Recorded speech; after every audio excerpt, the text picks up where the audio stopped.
What's up guys, this is the Dorky Deviant. I want to go ahead and get right into this. Xseed has announced that they're going to be releasing Trails of Cold Steel 1 and 2 on the PlayStation 4 in early 2019. It's going to be coming along with two very impressive Steelbook editions. I want to go ahead and get into this and break all this down for you guys. So here we go.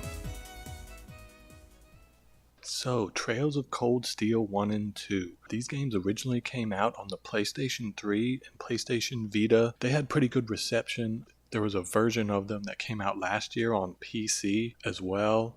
These new PlayStation 4 versions, they're going to be very similar to those PC versions that recently came out. The PC versions that came out, they came out with some additional assets to the PS3 and PS Vita releases. There was a ton more voice acting, and all that new voice acting is going to be included in this new PlayStation 4 release. Alright, now let's get into what's going to be coming with each edition of these games. First off, we have The Legend of Heroes Trails of Cold Steel Decisive Edition. It's going to be coming with a physical copy of The Legend of Heroes Trails of Cold Steel on PS4. It'll also come with a 50 Mira replica coin, and for those that don't know, Mira is the currency that they use in Trails of, also known as Kaseki series. There will be a musical selection CD containing 21 full-length tracks and also a steelbook featuring artwork only with a separate outer package design. I think this outer package design is probably going to be a slip sleeve, kind of like what we saw with the Valkyria Chronicles remaster on PS4. I think it might be something like that, or it might just be a box like the PlayStation 3 limited edition of Trails of Cold Steel 1. Not sure exactly about that yet, but it'll probably be something like that. Next, we can move on to The Legend of Heroes Trails of Cold Steel 2 Relentless Edition. It also comes with a physical copy of the game on PlayStation 4. It comes with an Ouroboros emblem pin, and for those that don't know, Ouroboros is one of the organizations within the game that is doing things in the shadows and in the background of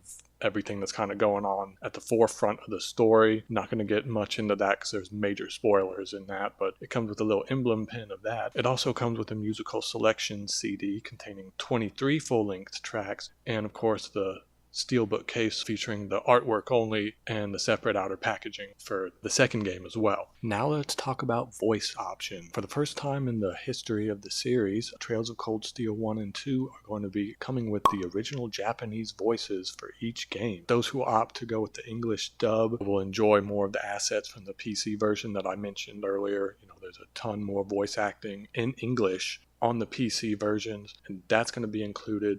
So there's actually more English voice acting than Japanese voice acting in this. Xseed has done an excellent job with the localization of these entire series. And these games have always been known to be very dialogue heavy, so the decision was made to do more English voice acting for them. In addition, the PC versions of these games will be getting a free update that will also include these Japanese audio tracks. Each game will be launching separately for $49.99 each on the PlayStation 4 with release dates still to come. So let's talk about this series. I originally started playing Trails in the Sky on the PSP back in 2011, and I was totally blown away by that game.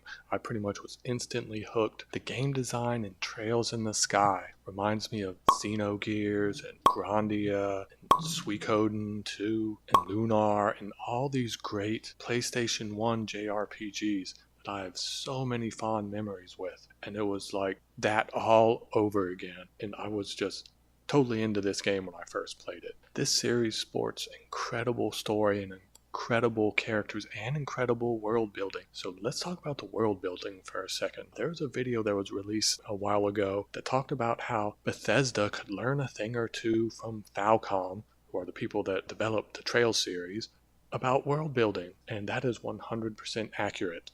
I'll link that video in the description below for those that want a more detailed breakdown of the world of Trails.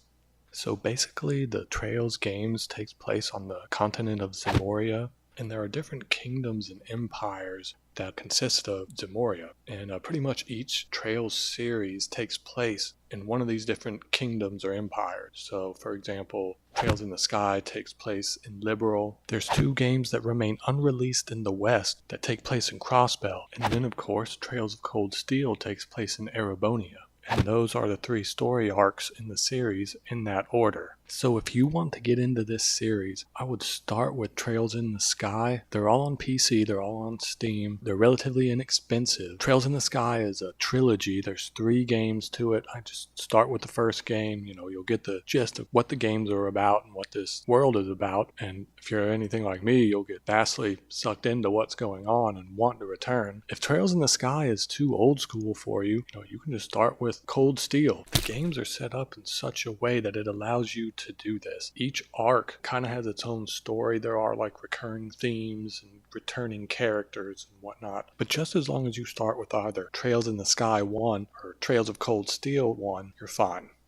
I would highly recommend looking into these games. This series is my most recent JRPG obsession. I just kind of fell into this series, and now it's up there with some of my most favorite JRPGs ever. It's really that good. So last thing about these PlayStation 4 releases, I think this is a very good sign for Trails of Cold Steel 3 and 4. Xseed has been very quiet about Trails of Cold Steel 3 and 4, and I think this is going to really open the door for those games to be able to come out. So that's it for this video, guys. I saw this news earlier today and I got inspired and I wanted to go ahead and do all the voiceovers, get the ball rolling on this video and get it out as soon as possible.